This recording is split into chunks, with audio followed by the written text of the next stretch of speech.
Friends అందరికీ దొండకాయ తింటే పిల్లలకు మెదడు మొద్దు మారిపోతుందని అంటారు పెద్దలు. అందుకే దొండకాయ కూర కానీ, దొండకాయ ఫ్రై కానీ, దొండకాయ టమాటా కానీ పెట్టొద్దంటారు. మెదడు మొద్దు మారకుండా ఉండాలంటే ఇలా వండి పెట్టండి. పిల్లలకైనా పెద్దలకైనా చాలా అంటే చాలా టేస్ట్గా ఉంటుంది. దొండకాయ పల్లి కారం ఇది. ముందుగా దొండకాయలను చిన్న చిన్నగా కట్టర్లో కట్ చేసుకోవాలి.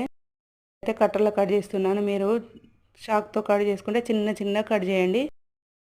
స్టవ్ మీద ఒక ప్యాన్ పెట్టుకుని అందులో 2 పావుల ఆయిల్ వేసుకోవాలి. అరకిలో దొండకాయలకు 2 పావుల ఆయిల్ వేసుకోవాలి. తర్వాత జీలకర్ర, ఆవాలు అవి ఫ్రై అయిన తర్వాత ఆనియన్, పచ్చిమిర్చి వేసి అవి ఫ్రై అయిన తర్వాత పసుపు వేయాలి. పసుపు వేసి కలుపుకొని దొండకాయ ముక్కలు వేసుకొని ఒక 10 నిమిషాల పాటు మూత పెట్టి ఉడికించుకోవాలి. 10 నిమిషాలు లోపు అయితే ఒక 2 టైమ్స్ అయితే కలపాలి. ఆ తర్వాత సాల్ట్ వేసుకొని కలుపుకొని ఒక 2 నిమిషాలు ఉడికించుకోవాలి. ఆ తర్వాత పల్లీల పొడి వేయాలి. ఆ పల్లీల పొడి ఎలా చేయాలంటే పల్లీలు ఒక 2-3 టేబుల్ స్పూన్లు వేసి, ఒక గడ్డ వెల్లుల్లి రెబ్బలు, 2 చెంచాల కారం వేసి రుబ్బుకోవాలి. పొడిగా రుబ్బుకోవాలి.